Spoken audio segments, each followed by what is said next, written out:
Good morning. This is Mark at Copters and Crawlers RC, Pacific Northwest. Good morning to you. This is a video about my setup for onboard video for this awesome Blade 230S right here. I'll give you some specifics because perhaps you have the Blade 230S. Perhaps you are thinking about acquiring the Blade 230S, and perhaps like me, you would like to have onboard video be part of your RC helicopter flying enjoyment experience. If so, then you can watch this video if you like, and this will get you started. If you so desire. All right, so let's see. I'm gonna go ahead and put the camera back down here. We're gonna look at some things. All right, let's see. Yeah. Okay, we're gonna move the camera a little bit closer here. There we are. All right, that should be good right there. All right, folks. So the first thing that let's look at is the camera. All right, so here's the camera.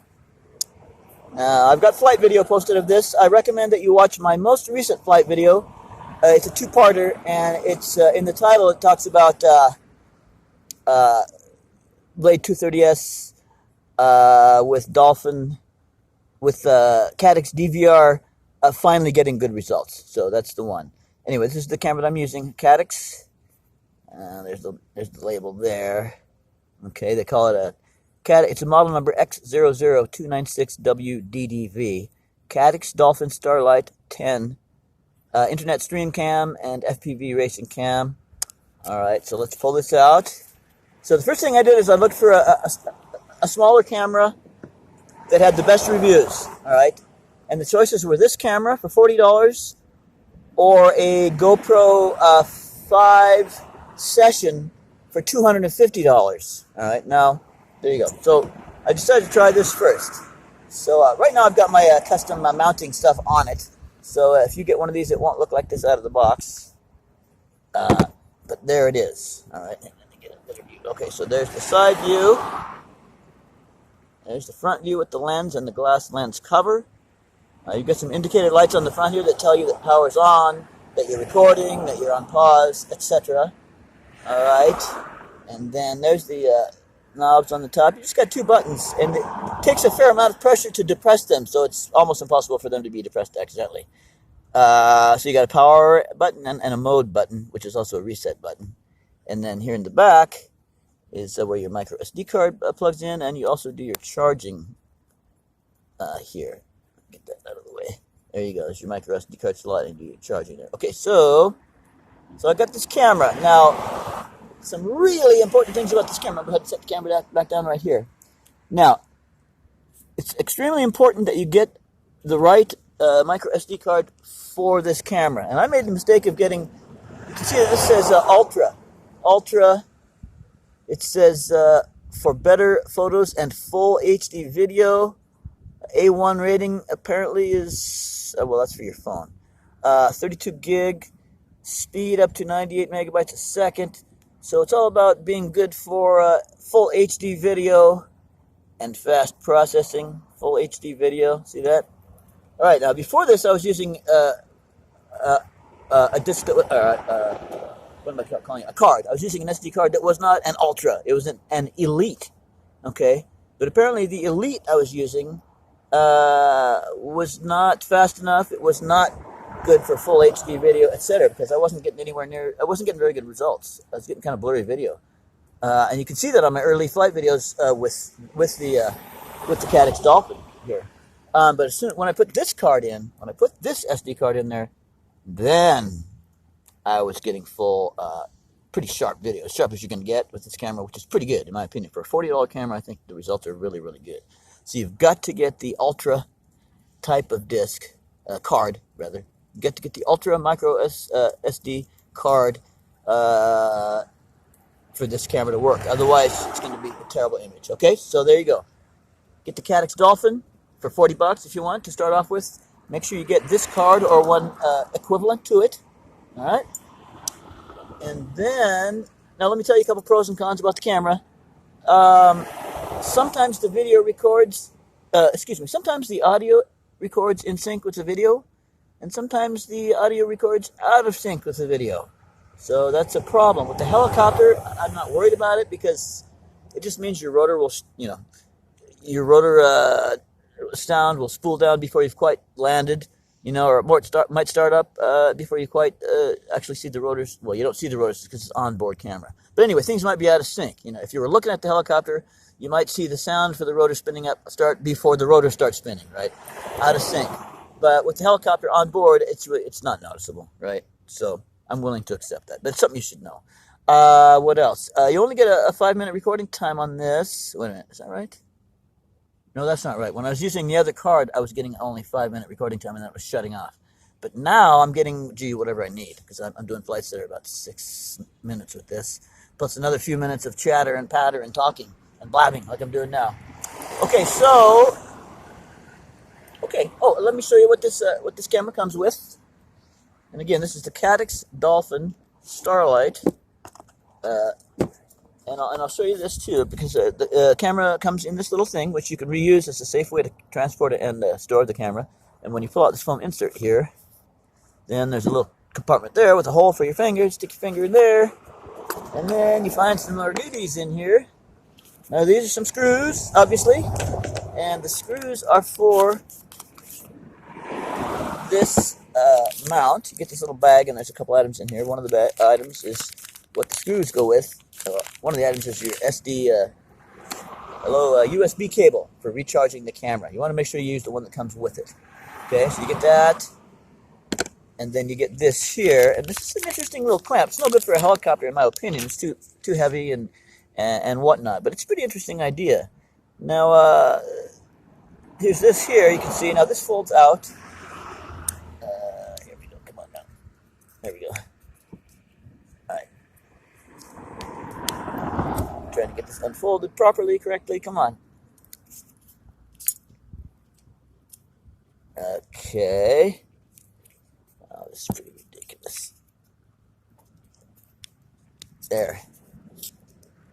There, for crying out loud. Okay, so you get yourself this mount.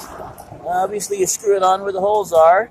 But how you use this is pretty interesting. It doesn't work for a helicopter because you got to hang down to the belly. But what happens here is it's magnetic. It's magnetic. So you got the bottom of there's a magnet on the mount and a steel on the bottom of the camera. So so you've got yourself a mount here where you can, you got to take the camera off, then you can adjust how you want it. Okay. But and it's awfully loose too. So there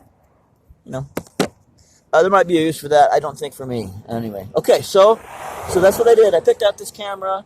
Ultimately, I got the right high-speed SD card in there, ultimately. And then, that's the first thing. Oh, there we go. Got the camera on top of the Blade 230S box. Okay, so I got the right camera, at least to start with, $40 camera. Got the right SD card in there. Okay, so then the next thing that I needed to do was CG, right? So what I did is I installed the battery. First, when I got the helicopter, obviously, I moved the battery position forward and back until I got the right CG, and then I marked that, right? And then, so when I added the camera to the picture, what I did is I moved the camera forward and back until I had the same CG with the camera on board as without, okay? And surprisingly, that put the camera quite a bit forward. I was expecting it was going to be somewhere around the main rotor shaft, or maybe back in here, but no, the camera mounts. And here's my Velcro here. There's some more things I need to show you, but I will. But there's where the camera goes on, so we'll go ahead and install it right now. Alright, there you go. Alright, so it's just on there with Velcro, but it's dirty. And I'm going to have to show you some things about this mount, because I had to do some things here. Alright, so this goes on like that. Okay, CG. So what I had to do is I had to move the camera, because I have Velcro, enough Velcro here that I've got some leeway. I can move the camera forward and back. So I had to move the camera, and you can see I'm holding it right now, and it's just about perfectly CG balanced. If I hold it in the right place, here, there we go. Now I'm holding it in the right place. You can see it's beautifully CG balanced with the camera on board and the battery installed. So what I had to do anyway to find that CG is I had to move the camera forward and back until I got the same CG with the camera and battery as without the camera. Okay? All right. So that was that. Then I had to. Then I made these here, which I'm calling skid risers. Right here. These I made these. Right, and this is so that the helicopter will clear the ground. See, before the helicopter. That's so the camera will clear the ground. Before, the camera was extending below the skids. You know, so I had to find a divot in the grass and lay a T-shirt in there and place the camera in the divot, and it just wasn't very good. So I just went ahead and made these little risers here with some styrofoam and some electrical tape and some zip ties, and now the camera clears the ground. Whether you're taking off and landing for pavement or dirt or grass or whatever, the camera now clears the ground. See? Okay, so the next thing I had to do, once I got all this figured out, I was getting a lot of wobble and jiggle and jello effect and stuff from my camera. I mean, on my video image, on my recorded video images, I was getting a lot of shake and bake and wobble and jiggle and wiggle on my video image. So what I had to do on that, take this off, you twist. So what I had to do on that is I had to stiffen up my mount here. So take this off. This. Take it off over here. There we go. Pull this off thusly. All right. Now, so there's the external portion of my mount, which is just Velcro hook. Right? And the camera, as you saw a minute ago when I installed it, the camera just goes right on there like that. Okay? Yeah, nothing to it. I got it crooked on there right now, but yeah, okay? But this was all too wobbly and jiggly on the first videos. All too wobbly and jiggly. This here portion here, it flexed too much. All of this here was too flexible. This would flex this way too much, boom, boom, like that. It was all too flexible. So I took some basswood, which is this, which is a very lightweight wood like balsa, but a lot stronger. And if you try to bend it against the grain, it's super strong. But if you bend it with the grain, it's actually got a fair amount of flex. See what I mean? So I used that flex property to put that little piece of right here. I hope you can see it on the video. I think you should be able to. Right here. Now, and I have some more Velcro in here. This piece of wood and this Velcro here is all designed to stiffen the camera mount. See? And it worked. It worked really, really great. Okay, so I had to stiffen the camera mount. First, I had to make one with Velcro and put plenty of Velcro on the canopy and plenty of Velcro on the camera. Yep. And then I had to stiffen the camera mount, which is the canopy. So I had to stiffen the portion of the canopy that is the camera mount. Okay. All right. So I think you can see that in there. I hope so. Okay. And then, of course, as I stated earlier, I had to make sure I had the CG right with the camera and battery installed. Let's see what else we want to talk about here. Pick up the camera here. All right, so now, things that way a little bit. Okay, so then, so here's something else I did. This wire. I had a video where this wire was under the canopy, tucked under, then it was buzzing. The connector was buzzing against the canopy. So I went ahead and put some Velcro on here, the loop, and I put some Velcro down here, the hook. And so after I get the battery installed, I can put this like this. I stick it down flat, but this is good enough for demonstration purposes. I can put that down there like that. Now we'll just do it correctly. Yeah, what I do is I go ahead and put this like this. And then as you can see, this is really ready to plug in like that. That's really ready to plug in right there. Yet it's not going to get in the way of the gear, right? Okay. This here, again, to prevent this little connector from buzzing against anything, I've got the Velcro, soft Velcro loop around that, and I've got this tucked here so that it theoretically cannot move. All right, because you don't want any troubles. You don't want any wires getting into the gear. You don't want to have a beautiful flight video ruined from weird buzzing noise to the whole thing. So there you go. That is the setup. Yeah, and I've been flying airplane. Well, real quick backstory. I have a lot of experience working in the helicopter industry. I worked in Grand Canyon for many years for a helicopter company that flew air tours in the Grand Canyon. I also worked in in Hawaii for same company, a different branch that did air tours all over Hawaii. And I've flown in helicopters a lot of times as a passenger. So that's kind of where a lot of my history and my perhaps my greatest interest lies. I also have a lot of history working in the fixed wing industry too. But anyway, I started off with the helicopter. It was a WL Toys V977. It had a lot of issues. Then I got a V911. It was fantastic, but it was really just super, super fragile, even if it didn't crash.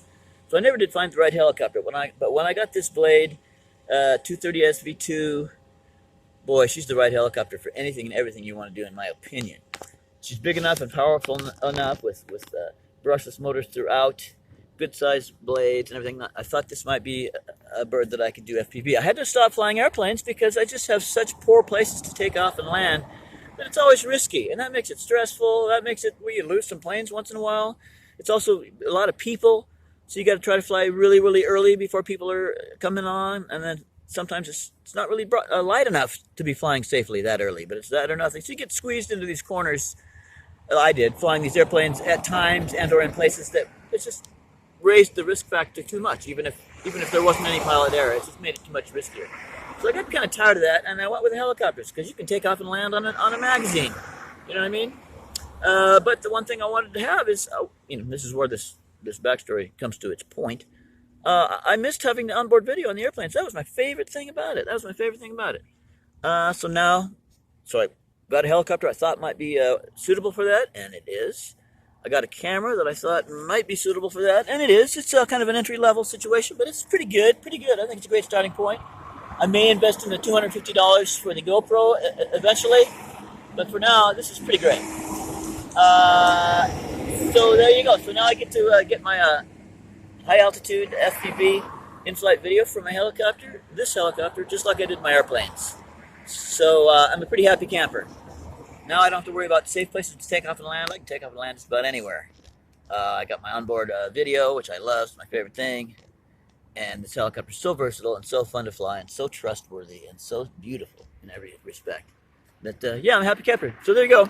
I'm going to wrap this up. Again, if you have this helicopter, you're thinking about getting this helicopter, you'd like to go with some onboard video, this is a way to go. And give you if I haven't already, let me give you the model number on this camera. I did, but we'll repeat it. It's X00296WDDV, Cadix Dolphin Starlight. All right, so there you go. Make sure I haven't left anything out. Okay then, well, I appreciate your watching and taking the time to watch this video. And, oh, one last word. I flew a lot of FPV cameras, in other words, live cameras, transmitting video and audio down to a diversity receiver and monitor ground station. I did a lot of that, but here in the city where I live, there's so much interference, so much that there was constant signal interruption and distortion and noise, video noise from outside interference. It's really hard to get a clean picture. So that's why I have gone to a digital video recorder instead of an FPV camera that's transmitting live video and then recording to the ground station, right? The advantages with that is, since your video is, well, anyway, that's the deal on that. I'm still looking for a really high quality FPV system that I can put on this helicopter to transmit live video from the helicopter and audio.